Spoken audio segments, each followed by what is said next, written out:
dhiirri tokko itoo jaalallee koo ta'ee jiru otoo ani isa jaalladhee jiru akkasumaan dhufee guyyaa tokko an dubartii biraan jaalladhee jira jedhe yoo natti hime ani isa dagachuu natti ulfaata. Ani dubartii biraa jaalladhee jira jedhee natti hime achumarraa yoo inni bade achumarraa yoo na dhiise achumarraa rijeektii yoo na godhe akkamittiin isa dagachuu dadhaba akkamitti jaalalli sana keessatti hafa. Utuullee namni biraa dhufee jaalalleen kee jaalallee biraa qabaa dubartii biraa faana jira jedhee namni natti hamate shakkiidha kun shakkiidha. Garuu ofiisaatiin dhufee jaalallee kan biraan qabaa kana booda anaafatee akka obbolaatti jiraannaa nama naan jedhe akkamitti yeroo sana garaan koo citeena keessaa baha malee dhiira akkasiitiif. Hi hordoftoota YouTube channel kiyyaa jira jirtu an baay'ee nagaa kooti galata waaqaa ta'u sin nagaa keessanii bakka jirtan nagaa waaqayyo inni baay'een sun isiniif haa ta'u saniin jecha har'a immoo mucayyoon tokko baay'ee mudannoo hamaa keessa galtee jirti jaalalaan qabamtee jechuudha. Isa isinii fidee dhufaa isheenis maal jettee tokko narraa baradhaa tokko immoo na gorsaa maal gochuun qaba jaalala isaatiin qabamee jira inni immoo haadha manaa fuudheera erga haadha manaa fuudheetii ji'a tokkodha natti meedhuma fuudhee angaruu jaalala isaa dagachuu dadhabeen jira. Sababa kanaatiin ijoollee arabaallee narree baanan tumaa baay'ee dhaaraa namni natti hin tolu hiriyoonni koollee natti hin tolani. Jaalalli isaa baay'ee hammaatee na keessa jira jettee yaada ishii kana dhaggeeffataniitu hin gorsitu jechuudha obboleetti keessan waan ta'eef. Kanaafuu yoon isinitti himee tartiibaan jechuudha mucayyoon kunii biyya arabaa argi dhufteeti waggaa 8 keessan jira naan jettee mee kana YouTube irratti naa dabarsi namni maal jedhee na gorsaa jettee natti himatte jechuudha. Kanaaf namni bakka tokko naa dhaqu namni dhukkubsate tokko dooktarii bira innaa dhaqu dhukkuba isaatiif qoricha argachuuf furmaata argachuuf akka dhaqu isinis anis beekna. Kanaaf mucaan kunis akkasiin gorsa kennitaniif barreessitanii akkaataa isheen itti namicha sana dagachuu dandeessu nama sana of keessaa balleessuu dandeessu. Namni tokko beekaa tokko tokko beeka malan dhabdan waan ta'eef yaada kana isinii qooddeetti jechuudha. Obboleetti keessanii akkuma keessan biyya arabaa jirti mana namaa keessa jirti namaan immoo maaliif nama jaallatteen jedhamu jaallachuun kanuma jiru waldhiisuun kanuma jiru adda bahuunis kanuma jiru kun uumamee jira waan ta'eef mucaan kun kanaan dura biyya osoo jirtuuti kan isheen wal jaallatan otoon ta'ini jaalala dhiyeesseef jechuudha gaafachaanii ture biyyatoo jiranii isheen garuu yaadaaf jaalalaaf dhimma waan hin qabaanne bakka waan hin qabaanne jaalalichis hin qabne waan ta'eef otoo manni gaafatuuti biyya arabaa deemtee jechuudha. Biyya arabaa deemtee waggaa tokkoo fi I think waggaa tokkoof ji'a 5 booda miidiyaadhaan isa argite jechuudha. Feesbuukiidhaan isa argite. Amma deebi'anii taasisuu jammaree itti odeessuu jammaree wal faana haasa'uu jalqaban jechuudha. Mucaan kun waggaa 5 yeroo guutuu biyya galtee yeroo biyya galtu qaamaan wal arganii haasa'anii waa tokko jedhanii isheen ammallee hojii ishiitti deebite jechuudha. Biyya arabaatti deebite garuu ji'a 4 qofadha kan isheen faana haasofte jechuudha. Mucaan amalli isaa natti hin tolle jette adeemsi isaa natti hin tolle kanayyuu jaalalli isaa na qabeetoo hin taane yeroo hamma kana na faana haasa'ee waan hamma kana natti dhiyaatee na sossobaa tureef itti dhiyaadheen ilaalaa mee jetteetu itti dhiyaatte yeroo itti dhiyaattu amalli isaa naan taane jette ji'a 4 erga biyya galtee jechuudha. Erga biyya galtee isa argite ji'a 4 qofa wajjiniin haasofteetu deebitee adda baate jechuudha. Adda baatee otoma teessuuti isarraa already ofii mashiin barbaanne adda baate otoo teessuu nama biraa faana wal barte ammas feesbuukiidhaan jechuudha. Inni sun qaamaan beektii isa duraa jechuudha. Isarraa adda baatee ofii mashiin hin barbaanne lammata dhiira biraa faana wal barteetu gurbaa sana faana baay'ee haasa'anii baay'ee jaallatte jechuudha. Isa ofiishii baay'ee jaallatteetti innis ishee jaallateera. Otoma haala kanaan deemanii otoma haasa'aniiti yeroo booda maal jedhanii ji'a 5 jechuudha wal baranii otoo haasa'anii ji'a 5 booda waa'ee jaalalaa natti kaasee jette. Haasaa keessa haasa'anii otoo haasa'anii adeemsifatanii ji'a 5 booda jaalala natti kaasee jette. Innaa isheen immoo an amanuun hin dandeenye kanumaan jaalala keessa qashee na dhiisaa laata jedhee shakkeeni duubatti harkifadhaa ture. Kanaafuu immoo baay'eellee kakatee waaqa meeqa waamee kakatee haatisaa hamma duututti isheedhaan kakatee hamma kanaan jedhee erga inni jedheetti jaalala isaatti galee yeroon jaalala isaatti galu immoo anuu isarra caalsiseen jaalalaan qabameette. Baay'ee jaalala gadi fagoo keessa galeette baay'een isa jaalladhe jettee bakka silkiin bilbilamu hunduu isa natti fakkaata namni hundumtu namni gara kootti miseejii naa ergu isuma natti fakkaata baay'een isa jaalladhe jettee hamma kana too waliin haasofnu wal barree waggaa tokkoof 8 waliin haasofne jettee isaa booda erga waggaa tokkoof 8 waliin haasofneeti. Dubartii biraa jaalladheen jira naan jedhee afaanuma isaatiin jechuudha. Dubartii biraa jaalladhee jira. Kanaafuu kana booda naafati akka obbolaatti jiraanna naan jedhee.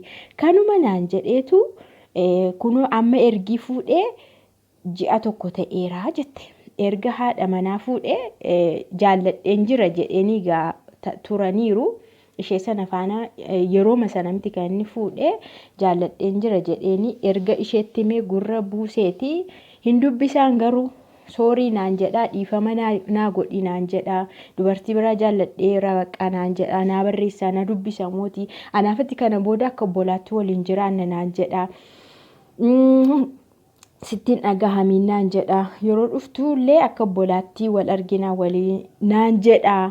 Akkamitti namni ani jaalladhe jaalala isaatiin qabamee akkas maraadhu akkamittiin nama biraayyuu jaalladheera naan jedhee ka'ee akka obbolaatti immoo jiraanna naan jedhaa jette.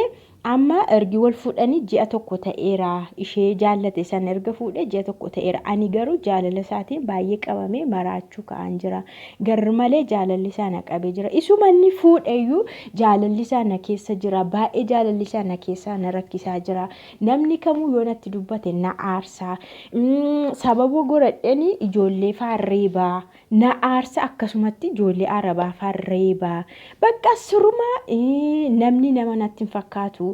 Namni kamillee yoo naa bilbile isa naa bilbile natti fakkaata. Dhiirri kam yoo natti dubbate illee isa natti fakkaata. Kanaaf ani isa dagachuu hin dandeenye. Akkam yoon godheen dagadhaa itti amma isheen furmaata barbaadaa jirti jechuudha. Akkam yoon godheen namni kuni na keessaa bahuu danda'a. Akkam yoon godhee jaalalli isaa na keessaa bahaa ani isa dagadhee hojii koo seeraan sammuu nagaadhaan tasgabbaa'ee hojjechuu danda'a jettee mucaan kun akkanatti himtetti.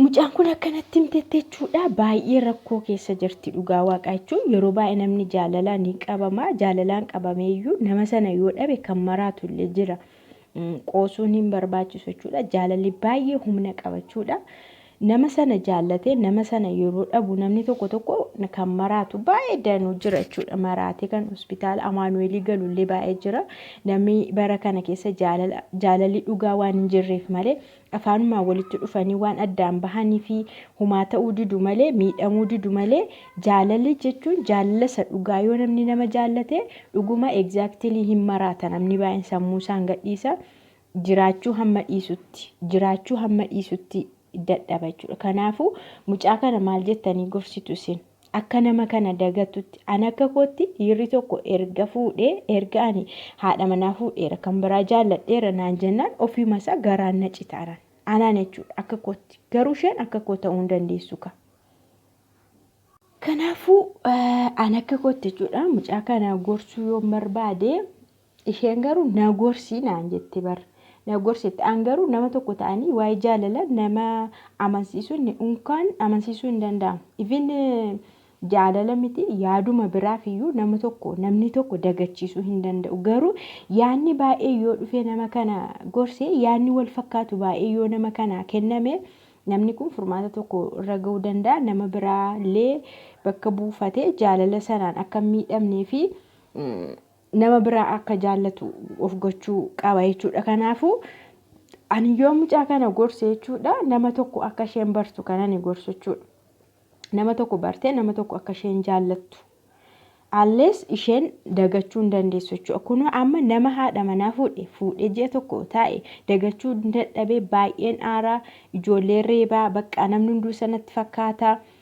isa faana immoo nan haasaa ammayyuu jette ishee bira taa'ee naa bilbila jettee nama haadha manaa fuudhee kee bira taa'ee bilbilu akka obbolaatti waliin jiraanna soorii dhiifama naa godhinaan jedha jettee takkaan immoo naa bilbilee maallaqa naa liqeessifaa jedha jettee baay'eetti qoosaa jira jechuudha. Dhugaa waaqa akka kootti mucaa kana ni gorsu namicha kana bilookii gochuu qabdi maaliif dagachuudhaaf sammuu ishee eeggachuu qabdi kan mucaan kun otoo akkanaan faana qoostu waan biraa keessa akka hin galle jedheen booriftaa yoo galtu qaamaan illee wal agartee dogoggora kan biraa keessa akka hin galleef jechuudha. Waan akkasii foon baay'ee hamaadha waan ta'eef hojiin foonii baay'ee hamaadha. Waan inni itti nama erguun beekamu qaamaan yoo argite dogoggoruu dandeessi mucaan kun nama faana dhiira waan ta'eef dhiirris immoo kun ammanni haadha manaa fuudhee kan ishee faana haasee bilbilee isheetti qoosee maallaqa naa liqeessi kana akka obbolaatti waliin jiraanna kana booda namni jedhu booda ishee dogoggorsuun isaa beekamaadha yaadaan.